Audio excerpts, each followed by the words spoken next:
What is going on, everybody? Welcome to GOALAZO here on FSI. I'm Alex Hooper, bringing you some GPP tips and tactics, just kind of combing through the player pool, trying to figure out what we can do to get different and take down the GPP this weekend.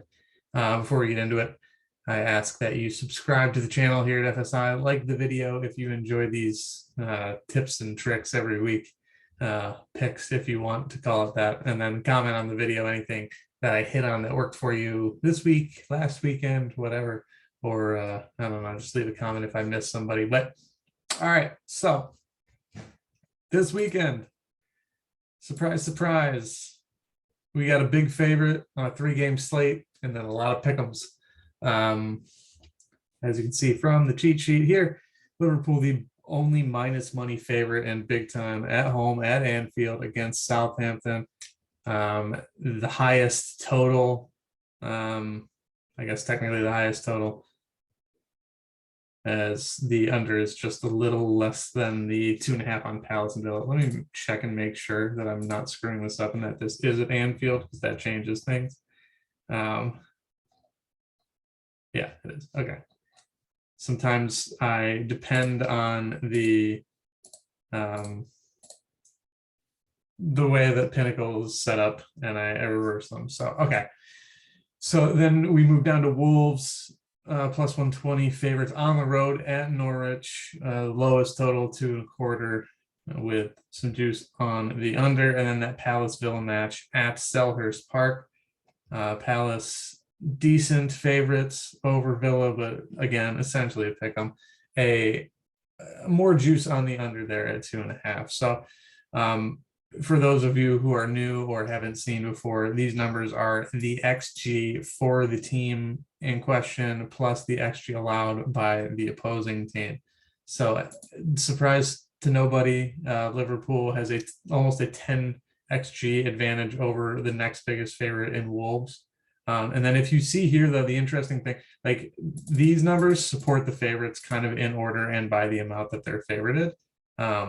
I would give Palace a little bit of an edge here versus Wolves. One, because they're actually at home, so this could essentially be even. And then the other difference is Norwich with a new manager, looking to play a little more defensively. Villa also with a new manager, but Norwich is home and also going to play a little bit more defense. So the interesting thing to me looking at these XG numbers is Southampton is like considerably more apt to score just by XG than the other two dogs, and actually almost as much as Villa, but 3 is a pretty decent difference at this point.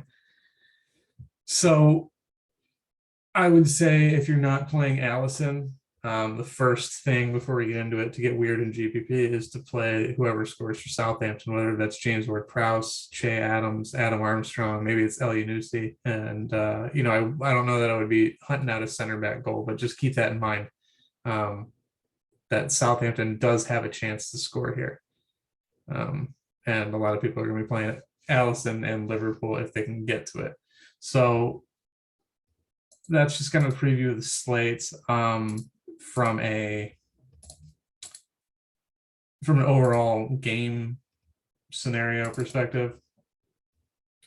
In terms of lineups, so Trent Alexander-Arnold is finally priced around where he should be. He's still underpriced. He's had one match this season under 10 points, and it was like an 8.6. Everything else is in like the high 20s and 30s. So like at 9,200, like Trent Alexander-Arnold is the best DFS play on the slate, bar none. So I'm just locking him in here. If he's not in your cash lineup, find me and play me. And at 9,200, like I guess we can just get right into this. Like at 9,200, you need Mane or Salah pretty much to score at least one, but probably 2 goals to even match TAA. And there's a good chance TAA assists or maybe even scores one. So when you look at the price difference of 2,500 between TAA and Salah, like if that's the cornerstone of your lineup, I'm taking Trent Alexander-Arnold 99 times out of 100, or at least I should say 19 times out of 20, because in 20 maxes, I will probably play one lineup with Salah and not TAA. And then I'm not really going to get to that much elsewhere. So, okay, so into the players, if you do TAA and then you grab Mo Salah, which people are going to try to do, you have 38.50. And then if you want to go just pay down at keeper, you're looking at 5-1. That's fine. But the thing about this slate is I've made a cash lineup already that I'm okay with. And it's boring. Like we're talking Luka Milicevic, João Moutinho, Billy Gilmore, 3 defenders. It's not a good GPP lineup. So there are so many ways to get different from just using your cash lineup and making 1v1s and 2v2s, which is what I've been doing. Now it's a 3-game slate, so it's more like a showdown than like a 6-game slate. So you do want to play floors here, but the floors that you're getting outside of TAA are not good. Speaking of set takers, like if Milicevic is on, then Conor Gallagher is kind of nuked. But if Milicevic doesn't play, Conor Gallagher becomes probably someone I'm going to find a way to in cash. But it's just hard. It's hard with TAA and some of the other options on this slate. So let's just go through the players and we'll talk about it a little bit. Okay, so Salah and Mane. Mane is going to be very popular in cash. The difference in XG between these two is actually very small. And Mane actually has more non-penalty XG, which you got to factor the penalties into it, but I don't know that it's worth 2,200 here. So you're going to get a lot of Mane in cash, and I think that will translate over to him being the second most owned player in GPPs. But I could be wrong, because Diogo Jota right here is 900 less, and he makes a ton of sense as well. So whoever you think is going to be the lesser owned of the 3, I would get to him in 40% of your lineups. Unless you just want to fade Liverpool altogether, which is a tactic. I mean, the Watford stack won last week against United, who was the biggest favorite on the slate, but Liverpool and United are just a little bit different in who they are and their DNA and what you expect out of them. So Liverpool's out here putting up 2-3-0 scores on Champions League teams with clown car-ish lineup. So yeah, different sort of thing. So I think the ownership in GPPs will still go Mane, Salah, Jota. So I like Jota a lot here, but I wouldn't be surprised if it went Mane, Jota, Salah because of just the salary and how prohibitive it is and how little you can get in the rest of your lineup.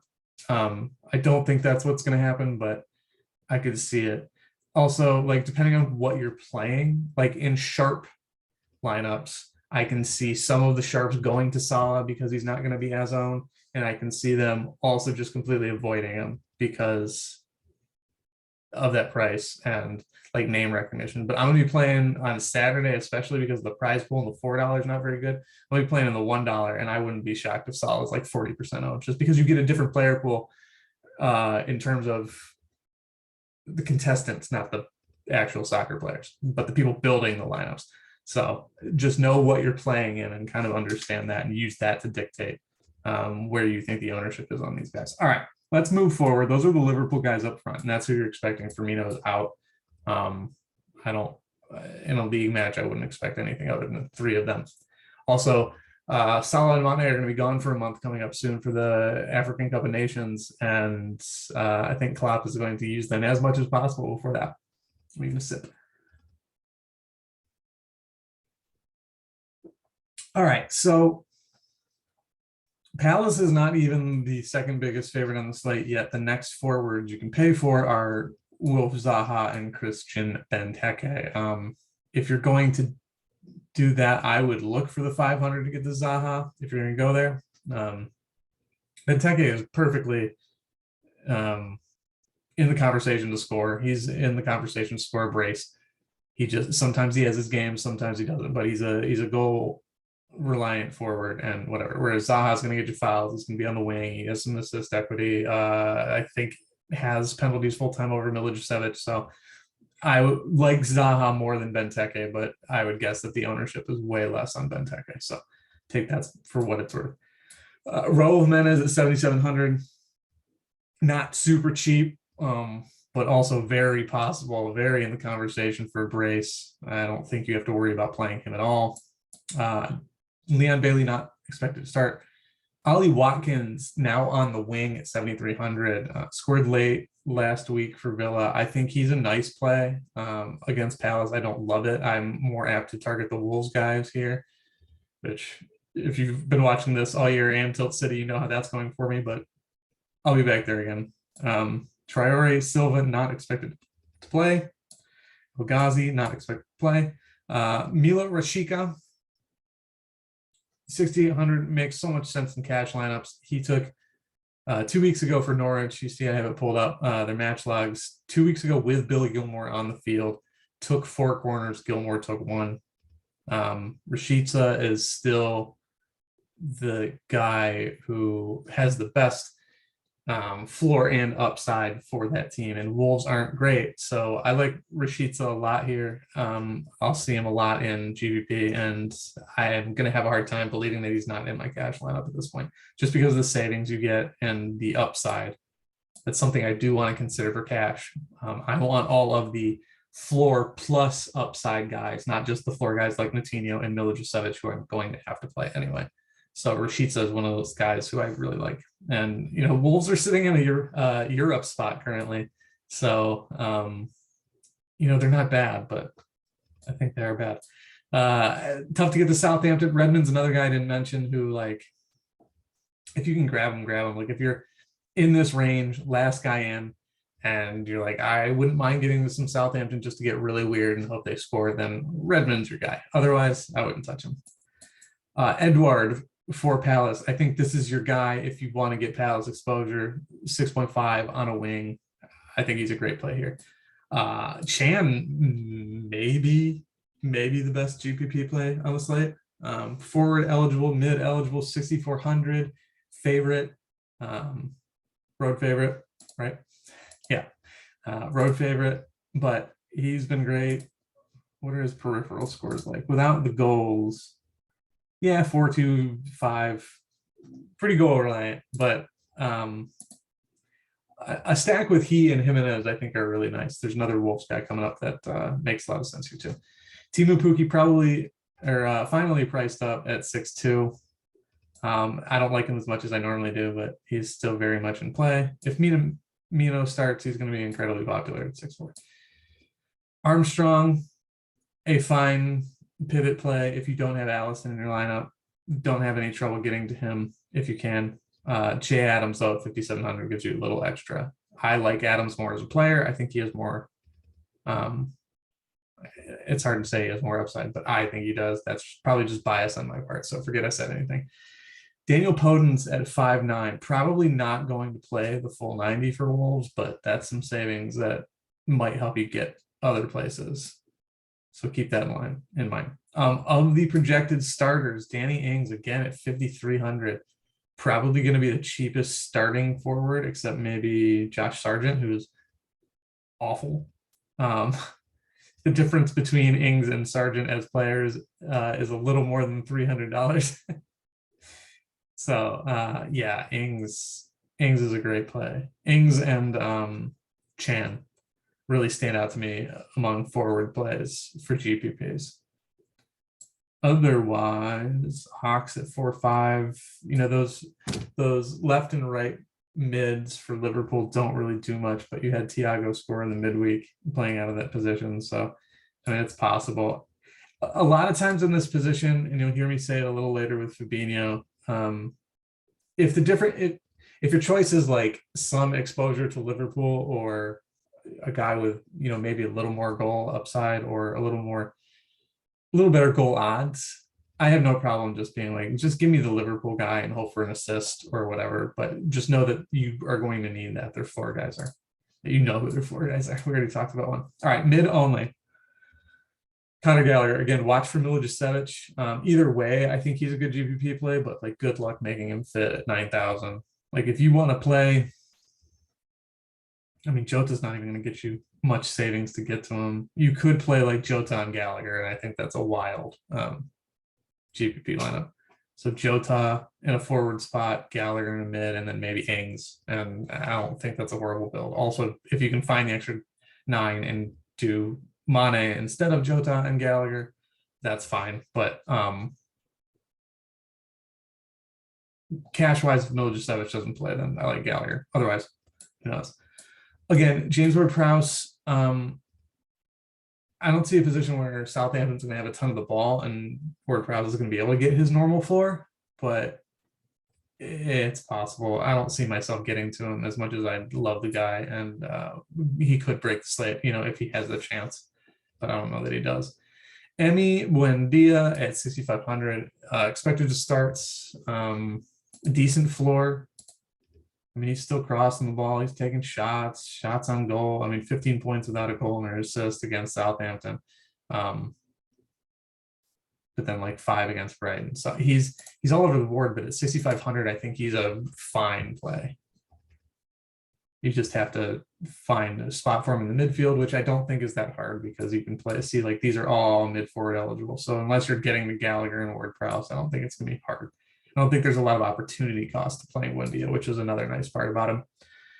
At least I probably won't start, but he's an option. Harvey Elliott's still hurt. Jordan Henderson at 5.5. Again, like if you're in this range and would rather him over Norman, I would probably take Norman, but Hendo finds his way into plenty of assists. And he's out of the mids for Liverpool. I think he's the guy who has actually been involved in the attack the most, but that is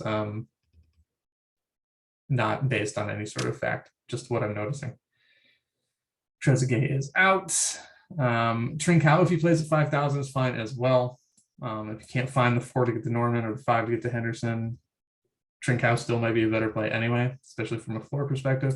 Todd Cantwell starts for Norwich at 4.9. That's a great savings. I'd rather play him over Billy Gilmore. Let me explain that. Cantwell will be forward more, and Gilmore is more of a defensive mid who sits on sets. So, I mean, if the difference is 200, I want Cantwell. Neves takes some frees for Wolves, not prioritizing him, but again, not terrible at this level. Ashley Young at 4.5. If he played a full 90, I'd be interested in him, but probably not. Dowell actually took a corner last week for Norwich. Do with that information what you will. This is a GPP show, so that corner doesn't matter a ton. Moutinho, not a guy I'm going to be playing in GPPs unless I absolutely have to. Like maybe I'll play him with Chan, maybe I'll play him with Jimenez because the savings here is so good. So I would consider it there. Douglas Luiz, if he starts, be mindful of Villa.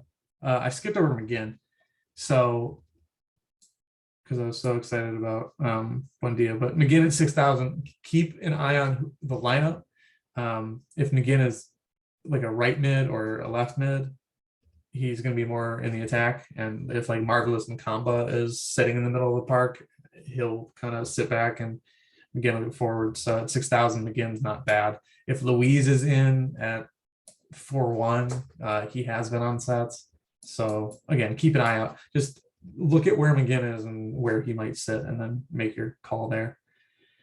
Talk about Lees Malou. I mean, 5.8, like 46 points. That's all you're getting. It's not like he scores a lot. Milivojevic, again, that's just a floor absolute punt.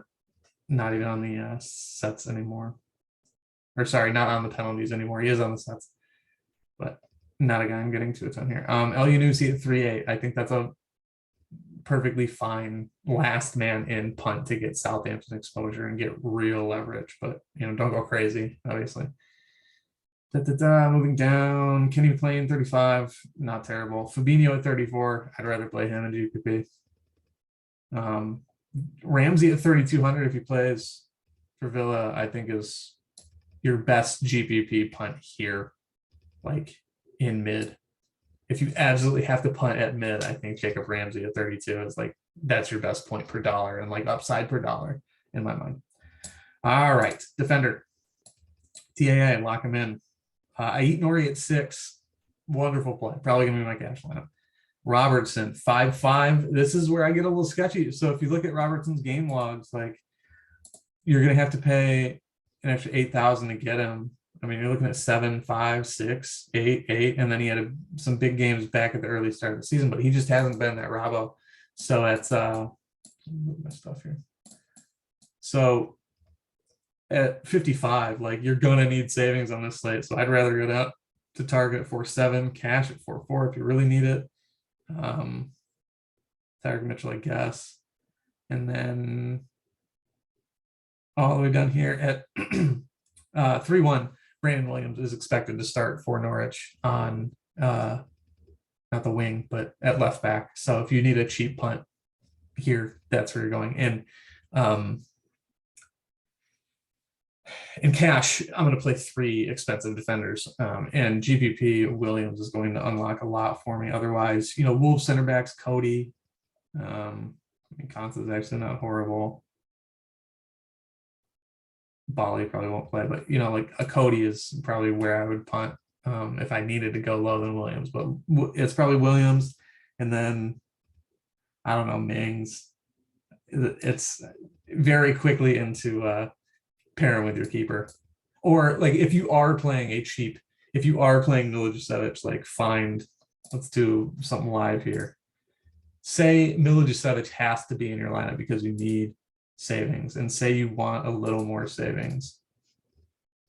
What I would do in that situation, if I'm playing the set piece taker, I would just go find the center back who takes the most shots. Let's go shots per 90. All right, there's your man. Guehi, 34. All right, that's kind of expensive. So then Joel Ward, not much less. What's Joel Ward? More expensive? Yeah, okay, so it's still Guehi. And then, yeah, then you're down kind of at the basement here. So I don't even know who's going to start. Yeah, Guehi and Anderson. So it might not even matter. Sorry, I'm jumping all over here. Anderson, yeah. So if you have it, get the Guehi, but like that's a last man in. Like that's the type of pairing. And then do the same sort of thing if like, I'm going to play Matinho. Find the center back. If you need to play a center back, find the center back who takes the most shots, but also factor who's going to be on. Spending a lot of time on something that really doesn't matter, but like that's a GPP thing where like you just find a correlation that's not going to be owned, and like you could find a lot of leverage there. If you're going to play a center back, play him with the set taker, because or a corner taker, most likely a center back is going to score off one of those. Although lately it's been a lot of center back to center back, especially with Chelsea, like Rudiger to Chalobah, and that's been driving me crazy. But I digress. But I like TAA, I eat Nori. I like Robertson, don't get me wrong. Target, cash, Tyreek Mitchell, I guess. But then at this point, I would just go down Williams and then find an upgrade over the Milojevic's and Moutinho's of the world. Finally, keeper. Obviously, Allison makes a ton of sense. I would rather save 900, get the leverage, and just go Sa, if I'm being honest. But if I could get to Allison, I would. Don't love Gaita here. I would be way more willing. I would actually play Emi Martinez over Gaita. Not even for the savings, but because Martinez is just a better keeper. Don't mind Krul, and then McCarthy could rack up a ton of saves. He could get -6. So, but just plug McCarthy and make your lineup, and if you can move up, then fine. But no keeper that I really love here. Sa would be my guy. If I had to like pick one, like this is who you should go to in GPP. If you're gonna pay up, it's Sa. If you're gonna pay down, like I don't care. Just pay down. Okay, yeah. So that's it. Feel free to fade TAA in a few lineups if you're 20 maxing. But for the most part, I would ride with them. Decide what combinations you like of the Liverpool guys up front. Feel free. I mean, like, again, Liverpool isn't necessarily going to go out and drop 6 on Southampton. Maybe they do. But if it's 2-0, like maybe one is Salah and then maybe the other is Henderson or Fabinho or Matip. I didn't even touch on Matip. Let me check Matip's price really quick, because like you're going to be playing TAA. So, okay, so Matip's 36, whatever. He makes stuff work. Like if you'd rather do that than play Milivojevic and GPP, I think that's fine. I think that makes a lot of sense. I think there's more upside with Matip than Milivojevic. So stuff like that. Decide what you're going to do with Liverpool, and then pick some forwards you like that are cheap. Ings, Chan, Buendia, the mid, but that's another guy I really like. Podence. Who was my other guy? Who was my other forward that I said I liked? There's Ings, Adams, yeah, and Chan. Pick those guys, make them work. Maybe play 2 of them, and then play some of the expensive guys. Like you could play one lineup I don't think you'll see a lot is TAA, Ings, and then one of the Southampton guys with Mane. But that's neither here nor there. So yeah, decided we're going to do Liverpool. Don't go crazy. You can if you want. Maybe make 1 or 2 like absolute game stack. Salah and Mane and TAA lineups are fine, but just I wouldn't play the Milos and the Moutinhos of the world in those lineups. I would like hunt for that weird goal from one of the other 2 games. So make that decision, go with it. Plenty of cheap forwards to go with. Again, Chan, Ings. Yeah, it's really all there is to it. You just got to decide on Liverpool and how much you want and what sort of combinations you want out of them. So it doesn't always have to be those guys up front, but when it's 3-0 and Salah gets a hat trick, so be it. Make some Salah lineups too. Just think about distribution. I think that's what we want to talk about here is think about distribution. Don't overload on Salah. Don't overload on Mane. Don't overload. I mean, you could probably overload on Jota because if he scores, it's going to be nice for you, but just make that decision and go with it. Any comments, any questions, leave them here or follow me on Twitter at Lex Hooper. Always love to talk DFS soccer or just soccer in general. So follow me there. Follow us here. Subscribe is what they call it. The industry term. So good luck this Saturday and Sunday, which should actually be a bigger prize pool because there's more games. That's what it's looking like. So can't promise I'll be back and drop another video before that, but good luck there as well. And also tune in on Sunday as I'll be back for Tilt City to recap the rest of the weekend. So again, good luck, leave a comment, and we'll talk to you soon.